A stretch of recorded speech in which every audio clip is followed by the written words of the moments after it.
Government is not the solution to our problem. Government is the problem. You know what to say about a high stepper? No step too high for a high stepper. For our country and for our children, the best is yet to come.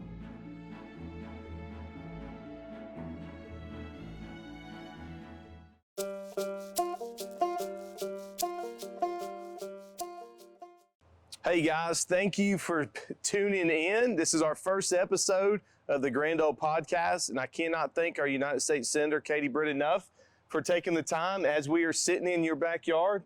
Thank you, Senator. Oh, thank you so much for having me. It's an honor to be on here, and I love the name of the podcast. It didn't take us long to come up with that one. That's good stuff. And it's certainly an honor to be the first, but I know this will be the first of many, and I look forward to watching this, and I think people are going to be excited with the different guests that you were already saying you were going to have on. So I'm excited. I am too. See like behind the scenes. That's right. Yeah. So the purpose of the podcast is for the citizens of Alabama to know who Katie Britt is as a person. So I'd love to start off and just talk about where were you born, where's your family, where were you raised, and let's start there. So born and raised in Enterprise, Alabama. Actually born at Flowers Hospital in Dothan, and then grew up my whole life in Enterprise. My parents are still there. I am the oldest of 4 girls, so that is something that is important to me. Just my family, my sisters, grew up going to the church that my great-grandparents started. That is awesome. So that's really special, and so when I go home to see my parents, that's where we still go to church. But Enterprise is just a really special community. It is centered, right there outside the gates of Fort Rucker. So just faith, family, freedom, the sacrifice of our servicemen and women. To me, it is just great, small town, not just Alabama, but America. But I will say this, that as I traveled the state, when I had the opportunity to run and be on the campaign trail, I realized that every community in the state has that special feel. They have something that makes them uniquely them. And that's what makes Alabama so special, is this compilation of these different communities and small towns and cities that, well, they have, kind of their own brand, if you will, or their own kind of vibe. The things that are important to us in Enterprise are important to people all across the state. And it's certainly made it an honor to represent those values in DC. That was awesome. And your dad, I believe, if I remember correctly on campaign trail, he owned a hardware store? Yes, he did. So it was my great-grandfather's, and then my grandfather took it over, and then my dad. My grandfather actually expanded the business to boat dealership as well. So my dad had the hardware business and the boat dealership. He had one in Enterprise and one in Dothan. And so both of my parents were small business owners. My dad owned that, and then my mom had the dance studio. So my sisters and I grew up, right after school, headed to the dance studio, stayed there for most of the day until Dad came to get us, or Mom got off, and so grew up doing that and getting to be involved in dancing and getting that opportunity to be with my mom. Traveled a good bit with that as well, with both my parents, and watching them, Scott, sacrifice for our family. And as you well know, the small business owner, you do everything it takes to make that business successful, to make that business a pillar of the community, and provide for those men and women who you work alongside to kind of bring those things to fruition. And it taught me a lot. It taught me about sacrifice. It taught me that good employers cut their checks last. And it also taught me that, Scott, a lot of these things that we do, whether it's DC or Montgomery or even on a local level, they hit the little guy the hardest. And so you've got to be mindful of that, because to me, owning your own business, that's part of the American dream for so many people. And so I always try to take a look at things through that lens and try to protect that moving forward. But that's from watching my parents and their hard work and their sacrifice and that is the awesome. kind of people that they are. And it molds us who we are, right? It really does. It absolutely does. And I was fortunate to be raised by 2 of the very best. So, all right. So let's think here. So Katie Boyd graduates high school. Where did Go Wildcats. Okay, so what determined your decision on your college and major, and so where was the young Katie Boyd at that particular time? Yeah, so when I was growing up, I knew I wanted to do something that impacted the community, but didn't really know exactly what that would look like, and actually thought that I wanted to go into medicine.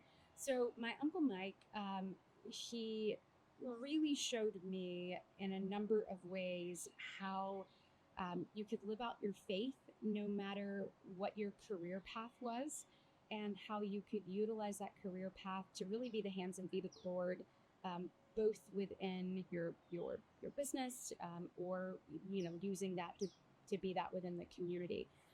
So he is an ENT surgeon, and so for a long time I thought that was something I wanted to do, and had an opportunity to shadow him in high school and all of those kinds of things, and loved it and thought I would. Oh, wow. I went to Alabama Girls State, and that kind of started to change how I viewed things. I went, and my mom, when she dropped me off, she was like, "You're going to run for something." I'm like, "Mom, I don't think so." But I remembered some words that my grandfather had said to me when I was preparing to go to Girls State, and I had gone to sit down with him just to say, like, "Hey, tell me a little bit about, this, or what do you think about this?" And I was working through this, and so we got to talk about a lot of issues and policy, and he had asked me the same question and said, "Are you going to run?" And I said, "Oh, no, sir, not at all."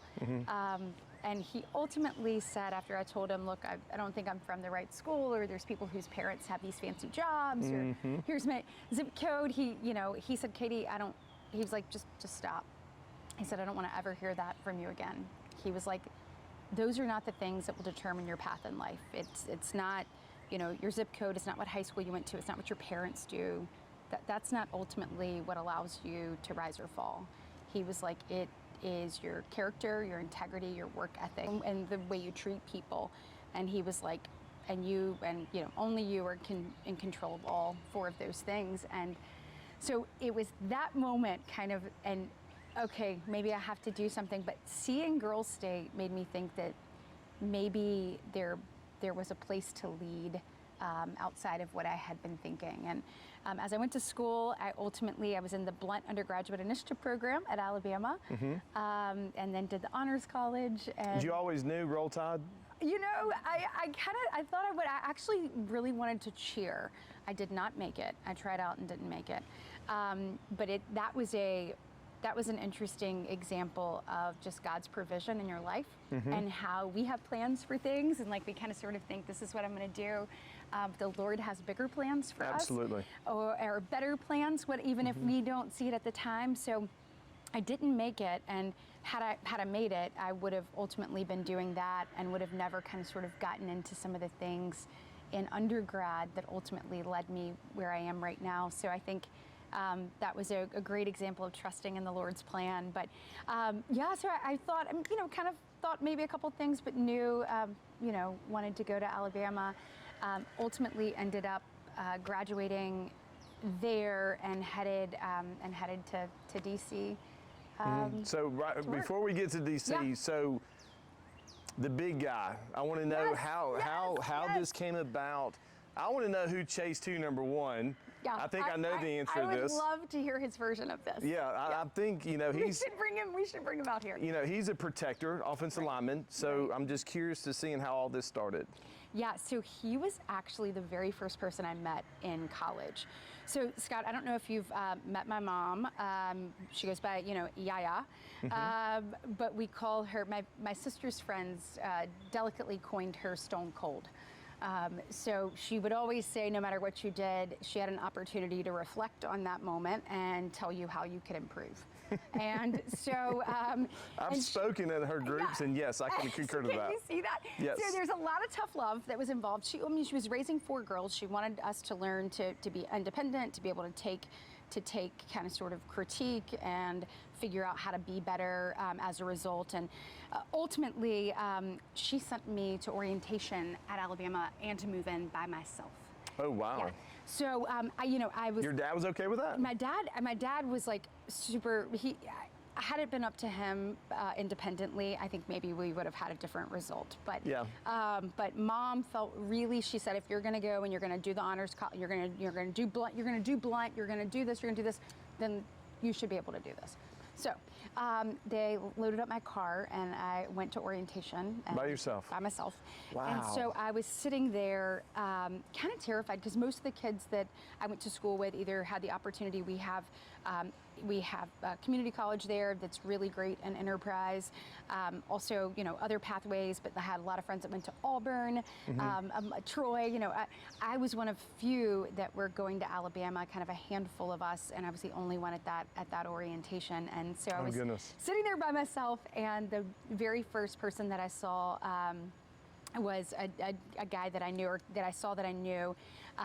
Matthew Sanders came up, and he had Wesley with him. So the first person I met at Alabama was Wesley Britt. Wow. And so I met him, and then I went to register for classes. And when they let the honors kids and the athletes register first, I won't tell you which one gets priority, but I'm, who knows.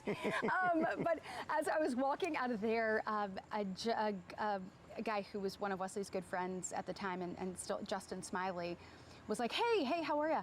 And I said, I'm great, how are you? And this guy is almost as big as Wesley. So in hindsight, I probably should have thought twice about all of this. But he said, they ended up needing a ride home, and he said, can we wait on my friend? And his friend was Wesley. And he said, this is Wesley, blah, blah, star, da-da-da, offensive lineman. And I said, I actually just met him. And so I ended up taking them home. Come to find out their car was there all along, who knew? I ended up taking them to their dorm, and then I show up at my very first class, and guess what? There was Wesley Britt. So we became dear friends, and we went to lunch together every Friday, all 4 years of school. So we really got to know each other as people. We got to know each other's families. We got to see each other through good times and not good times, and kind of sort of walk that portion of life together in a really meaningful way, and cherished his friendship. And for a long time, even when other people would suggest that maybe that was something that we should pursue, it was, knew it would go one way or the other, and didn't want to lose my best friend. Yeah. And Wesley always says he needed a little time to mature. So I think we all did in college, honestly. No, so we actually did not date. We were best friends for like 7 years. Wow. And we did not date. Once we started dating, it was pretty quick. But we were together a good bit. Like even when he got hurt and broke his leg at the Alabama-Tennessee game, I had actually gone to visit my sister at Ole Miss.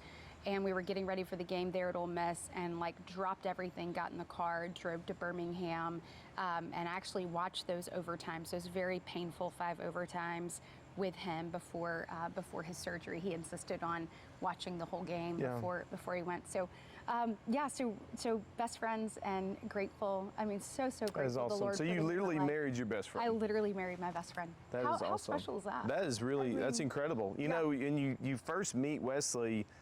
He's an enormous guy. Yeah, he's huge. But he's also one of the nicest guys I have ever met. Right from and you're like, this can't be real. Yeah. And then over the years, after you know him, like, this is who he is. Yeah. Like, he is a big old teddy bear, right? And he's such just a good man. He loves the Lord. The way he leads our family is just tremendous. But to your point, the impact he has on other people, and I got to see that firsthand in college. I mean, he came to Alabama because he wanted to play for one head football coach, and he thought that Steve Spurrier at Florida was going to be leaving, which he ultimately did. And he also knew he wanted to raise his family in Alabama, and so felt very strongly that an Alabama school was the way to go. But he ended up playing for 4 head coaches. But his leadership on the team kept that team together, even in the most challenging times. But to watch him lead through FCA, to watch his impact on campus, I mean, he was bigger than life in a number of ways, not just in size, but in his impact. And seeing, they gave out bobbleheads. This is obviously before NIL. They gave out bobbleheads of his, remember, before one game. But he really knows how to reach people, and he has a heart for that. And so it's been pretty amazing to watch that and to be able to support that through our journey together. Absolutely. And statistically, the best husbands are offensive linemen. I like it. You know why? No. They spend their whole careers protecting, I love that. and now they just protect their family. I love that. Pretty That's cool. so cool. Yeah. I love it. I love it. I love it. And that's great. I'm gonna have to You start can using that. use it. I'm gonna start using that. So and you we- know, his size wise, President Trump like always says he's the biggest man he's ever met, and then John Fetterman has coined him the big unit. So he's always like, "Where's the big unit? Where's?" Oh, that's and I'm like, "John, hilarious. y'all are about the same height. Y'all are about the same size." We're about ready for him to flip parties for us, you know? He is a good guy. He is a good guy. All right, so we graduated from University of Alabama, and where does life take you at that point? Yeah, so I had gotten an internship. I was doing a class credit in DC, and ultimately ended up one of the places I got to work was with Senator Shelby, and that was really just remarkable to get to work for our senior senator. Even though I did not get to talk to him, kind of the whole time, but at the very end, he came up to me and said, they say you come early and you stay late, and I kind of had to be like, Are you talking to me? Because now we've quadrupled the number of words that you said. And then I said, yes, sir. And he said, they say you have a good attitude no matter what they give you. And you'll find this, whether it's at the party or at work or wherever, people come in to intern and they obviously are passionate, they're eager. And in DC, many times they think that they are going to come in and write the plan for world peace. And the truth is, you need them answering the phones and doing copies and making runs. So he was like, you have a good attitude no matter what they give you. And I said, yes, sir. And he said, they say you think down the road and around the corner and you have things prepared they haven't asked for yet. And I said, yes, sir. And then he was just quiet. And he said, you can come back. And Scott, who would have ever thought that just doing what you're supposed to, if you had gone up there, your parents would have said, be on time. Oh, absolutely. Have a good attitude, see how you can be helpful. These are basic things. Would have changed what was possible for me and the trajectory of my life. And so I, went back up, and I was really eager. He ended up putting me in the comms department. I never set foot in the comms building ever at the University of Alabama. So that was not my wheelhouse, but I was eager to learn and contribute to the team. So I did that for a number of years. I thought that I would leave and go back to law school. But right when I told him I was going to do that, his press secretary, which at the time you didn't have communications directors, that was kind of sort of the thing in the office, told him that she was leaving to go work on Rick Santorum's presidential. And so ended up, he asked me to stay. And so I stayed and was his press secretary and did that for a little bit. Really enjoyed that, got to see a lot, and then left and went back to the University of Alabama to work for Dr. Witt. Okay, so Wesley's playing for the Patriots. Yes. You're headed back to Alabama. Yes. Yeah, so Wesley was with the Pats. I went back to Alabama. We had started dating, actually. Shelby was doing visits across the state, and my cousin was not doing well, and Wesley was gracious enough to take me to see him, and my uncle had said, where are you taking Katie for her birthday? And he said, oh, she'll be back in DC. And I said, no, I'll be back in the state, because we came home almost every weekend, just trying to do different things around Alabama. And ultimately led to him taking me to dinner for my birthday. And that was an interesting conversation with Shelby to have to ask off to go to dinner with. How was that with Shelby? that was pretty funny. And a little known story is, so Wesley had planned this whole thing to take me to dinner, and it was in Huntsville, and we show up at the restaurant to be seated, and they seat us right by Richard Shelby. And Wesley did not know who he was, didn't know. And anyway, we thought, what are the chances? So that was a really interesting first date. We did not last long at that restaurant. But we started dating. We had known each other for so long. It didn't take us too long to get engaged, and then got married. So who brought the idea of, hey, let's do this? You know, I think my uncle deserves a good bit of credit of where you taking her for her birthday. And that kind of sort of led one conversation to another. And I think it's something we both always knew it would go one way or the other quick. And we were like, this is it. This is it. That is And awesome. so we started dating in February, got engaged in June, and then Yeah, I mean, got because y'all married- were pretty much, yeah, I mean, that's for right. That's right. And then we almost a got married decade. the next March in Enterprise.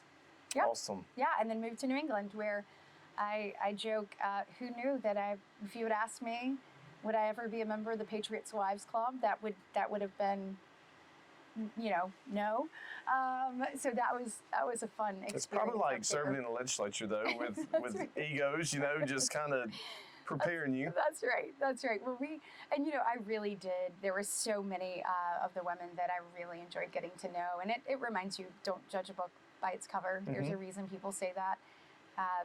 A lot of just, interesting stories and of overcoming things, and love for community and wanting to give back, and just a great deal of depth, both in friendship and people. And so we loved our time in New England, but always knew that we would come back home. Was the first child born? Yes. So our daughter Bennett was born in Boston.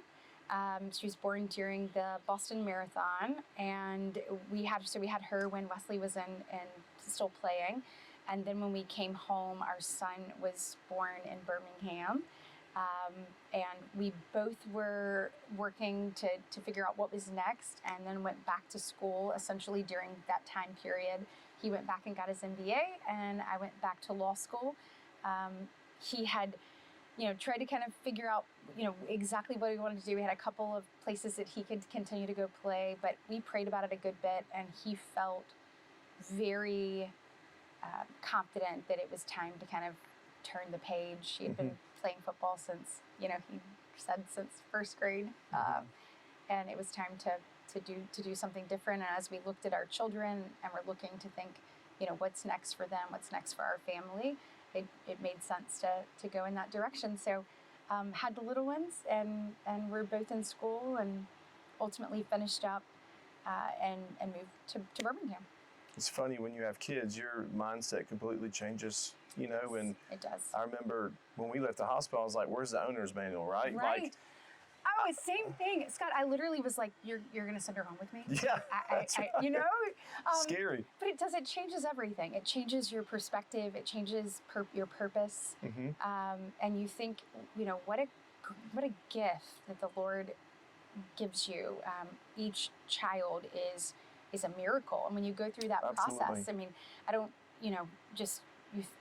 it's truly, it leaves such an imprint on your soul, that you have the ability to raise this child and to rear them to know the Lord, and to try to be good individuals and members of their community. But it's also a great responsibility, and it's one we don't take lightly. And we actually, in the tornado in April 27th, 2011, that was one of the things Wesley and I really took away from that. The Lord, protected us in that moment, and his protection and provision allowed us that opportunity to continue to raise our kids. So we talk about that often. It's not something we take lightly, because we've seen that can change in a moment, and also the need to do something with the gifts the Lord has given you, and to answer that call, because you don't know if you're going to have it tomorrow, but you know that you're supposed to be working to fulfill your plan and purpose for his kingdom today. So let's think about this for a second. The day comes about where one day you say, you know what, I'm going to run for United States Senate. How in the world did that take place? Yeah, in hindsight, I'm like, whoa. In the moment, I kept thinking that somebody was going to, step up to the plate that I felt like would carry the mantle for our state, for our values, for our people, seize opportunity for us, help us actually, hit our challenges head on. Ultimately, I want Alabama to be a place my kids want to raise their kids. And I believe in our state, and I believe our story needs to be told. I believe we have incredible people all across Alabama, and that that they deserve a seat at the table. And ultimately, we prayed and prayed and prayed and prayed about it some more. And while I still didn't see somebody step up in the way that I felt like, would carry that mantle, I didn't know that it was me that was supposed to do that. I've had a really heavy heart about my kids. They were in middle school at the time, and being a wife and a mom is the most important thing to me. And so just the thought of, what this would mean for them and also, was a super unlikely, person to win the race. If you looked at the original polling, if you looked at the dynamics at play. But as we prayed about it, my son sat me down first, and he was 10, about to be 11. And he said, "Mom, may I speak with you privately?" And I said, "Okay, okay, buddy." And he just said, "Mom, you got to run." He was like, "First, I want people to know how much you love Jesus." And I'm sitting down, he's standing up. He said, "Second, I want them to know what a good mama you are." He was like, "Third, I want them to know how hard you work. Mama, nobody works harder." He said, "Then I want them to know where you came from and how that affected your life." And then he said, "And I definitely think they need to know your passion for small business." I thought, 10 years old. I'm like, oh my Wow. goodness. Oh my goodness. So that it was almost like, the good Lord was like, boom, there. But I still thought to myself, I was looking for a way out. And I thought, okay, that is an answer. But what about my daughter? Mm-hmm. And, at the time, my daughter was letting me braid her hair before school. She clearly does not allow me to do that anymore. Mm-hmm. But missing those moments, it was heavy. And it was about 2 weeks later, my daughter said, "Hey, Mom, I think you need to run for the U.S. Senate." And I said, "Well, baby, we'd just seen something that was unsettling." And I said, "I don't think you understand what a hard thing that was." And, without saying, my opponent would be polling at 65%, and the polls that they have out there on me, I'm at 2. And Mm-hmm. polling well enough to put your name on the ballot, you get to 4. So the fact that I could only get to 2 was really quite remarkable, but not in a way that inspires confidence. Yes. And, without saying, that we were just all the dynamics at play, that the president had already weighed in the race and all of that, I just said, "Baby, it is a really, really hard thing." And she said, "Well, Mom, doesn't God call you to do hard things?"